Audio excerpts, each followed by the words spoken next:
Welcome to the Movie Business Podcast, picking up where Movie Business Book left off.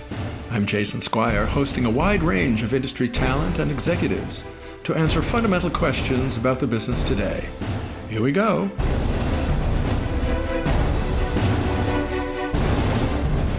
And today we examine independent or specialty distribution with Ben FEINGOLD, CEO of Samuel Goldwyn Films, the independent distribution company based in Los Angeles. Previously, he served as Sony Pictures President, Worldwide Home Entertainment, Digital Distribution, and Product Acquisitions, and also President, Columbia-TriStar Home Video. He also holds a patent for a system for organizing group content presentations and group communications. Welcome, Ben.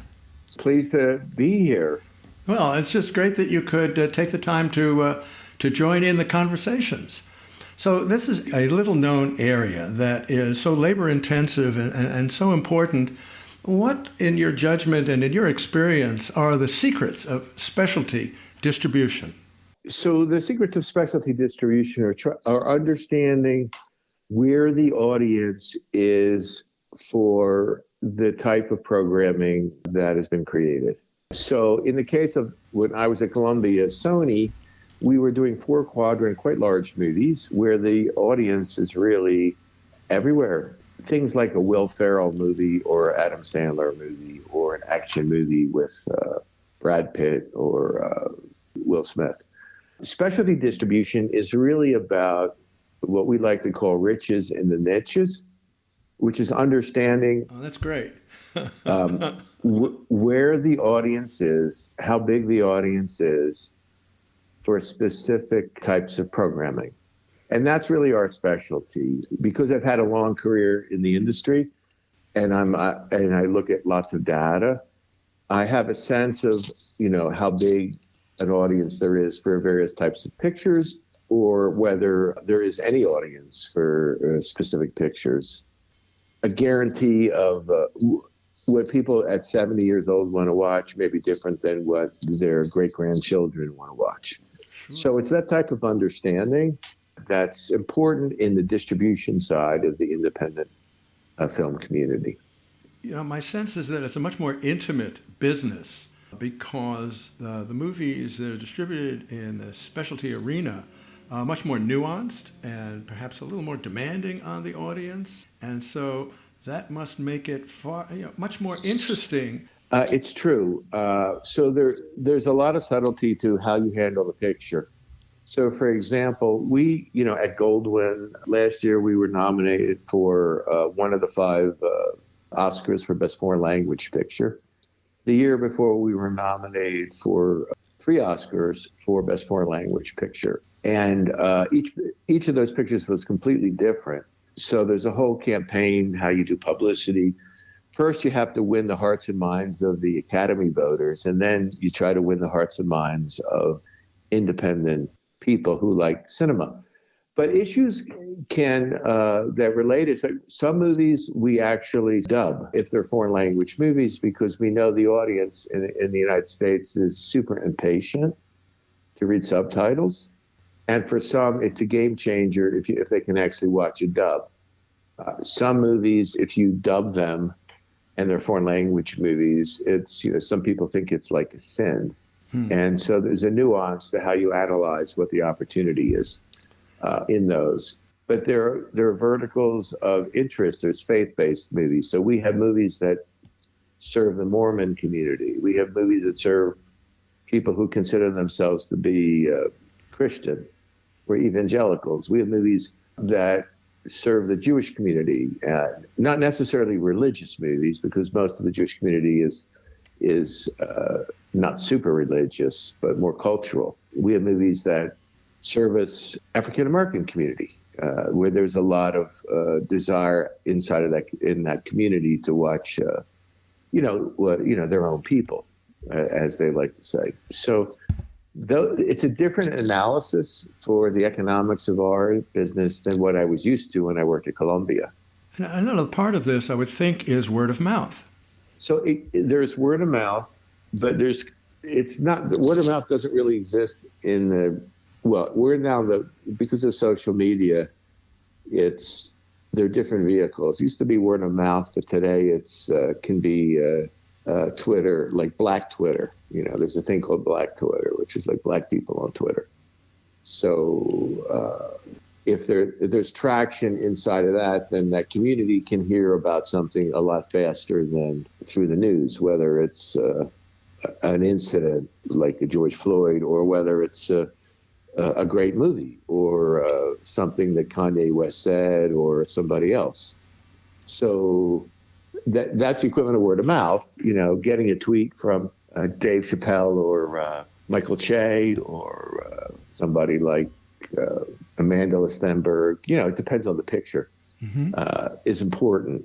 But word of mouth it's hard in a fragmented world. And for older people, like many of the Goldwyn movies are targeted towards older people. You know, we have a lot of British movies or Oscar-nominated foreign language movies. It's really a very sophisticated audience that used to be word of mouth, you know, where people would go to the Landmark Theater and watch the movie and then they would talk. But now a lot of these theaters don't exist anymore. Yeah. We're really in a big area of transition, so that word of mouth in effect is being overtaken by social media. But let me pivot to another question that must have been posed to you often. What's your advice to filmmakers who are seeking distribution, have a completed film? So reach out to the people who are in the business, who specialize in independent movies, like a Goldwyn, for example, or our competitors. The first is, it's good to have a good movie. It's good to have marketable elements in your movie.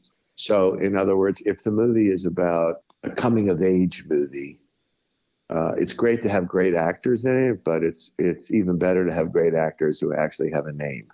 So if it's a finished movie, it's really to reach out to people who specialize in releasing similar movies. And there's a multitude of small distributors. We're small, but we're not like super small. And, you know, have a real conversation about what you want to accomplish. I mean, for some people, it's to make the most amount of money back on the movie. For other people, it's to get the broadest distribution, not worry about how much money they make back, but more about whether they can get a ton of reviews so that they can get their next job, which could pay better than the first one. So submit them to film festivals, whether it's Sundance or Tribeca or Venice or Berlin.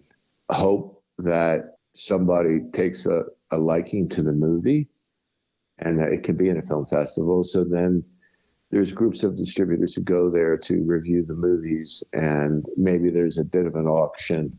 Like, we can offer money on a movie and then somebody could offer double what we offer. Like, for example, 2 years ago with Sundance, and we watched Coda, and we offered $2.5 million for the movie. And, you know, we got back, thank you, that's a really high offer, but we're now talking to streamers, and it may go for a lot higher. And that was the last meeting, because Apple came in and paid $20-something million for the movie.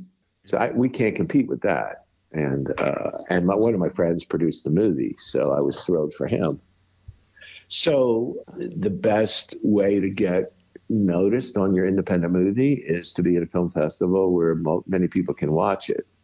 And then capitalism does what it does. It allows people to make offers on it. And then the owners or the decision makers have a decision what they want to do with the movie. There is filmfreeway.com.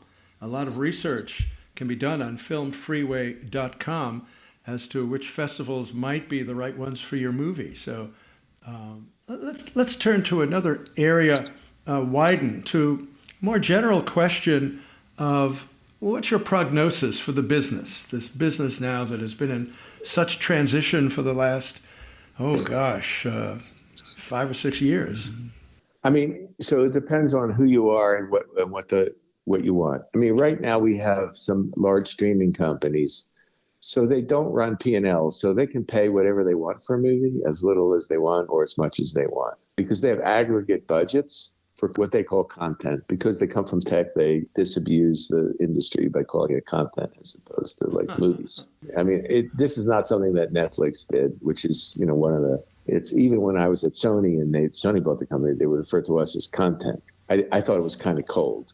But anyway, there'll always be room for linear entertainment. The issues are, what is a movie and what is a TV show? What is the interest level of younger people to actually pay for content versus, piggyback on their parents' subscriptions and watch everything for free. So, I mean, obviously the theatrical business has been declining for the last 30 or 40 years. First, because of home video or television and home video.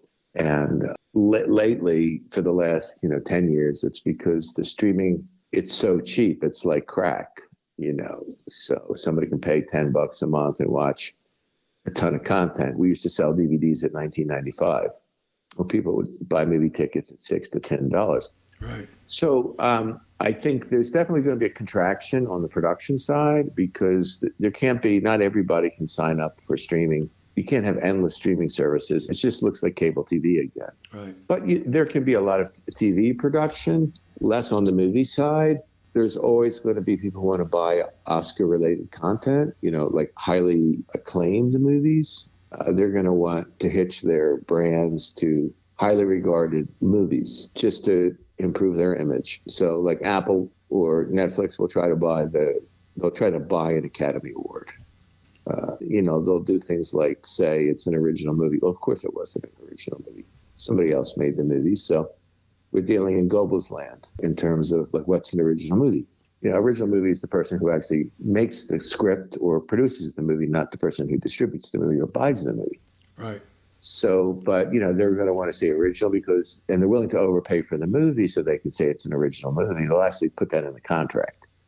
So, it's going to be hard for any independent to survive and or prosper in a world where all the revenues come from one buyer or from three buyers. But for creative people, if you can get somebody to fund your movie or independently, or you can get one of these streaming services, and they've been good to creative people. I mean, they've given some of them a tremendous creative license, like Euphoria, which I'm watching with my wife, to make. But the future, there will be content, but the trend is for the creative people to work for the streamer, and the streamer will own their content.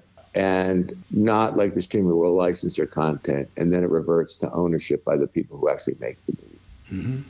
So that's the model. So it's a cost-plus model for the filmmakers. So it's not a business that Goldwyn is interested in. We're not interested in making – it's very hard to make movies. I've made 11 with my own money, separate from Goldwyn. Wow. And I made 300 or 400 at Sony, or we greenlit them. I didn't make them, but I allowed them to be made. And in that case, we always wanted to have ownership interests for taking the financial risk and of the owner. We wanted the talent too as well. But more and more people are working where you start to see all of a sudden people like Adam Sandler went from being a theatrical star at Columbia to making movies with Netflix.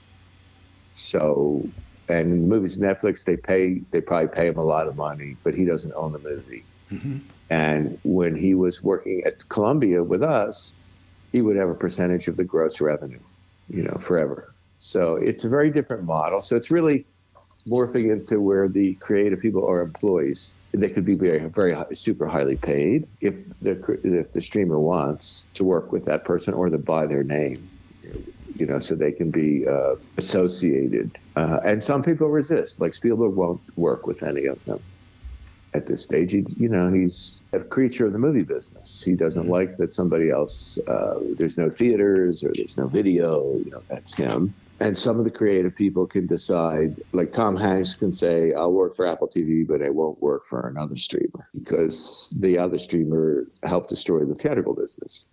So everybody has their own point of view, but I think the long-term trend is these companies are very big. They'll be very generous with the people they want to work with, but they won't allow them to be owners of the content. Well, that's a really good way of summarizing where we're heading. Thank you so much for expressing the secrets and getting us behind the scenes in specialty distribution, this remarkable area that still thrives in the movie business. Thank you so much, Ben Feingold, for being on the Movie Business Podcast. Okay. Take care, Jason, and best regards. Thank you. You too. Thank you, Ben.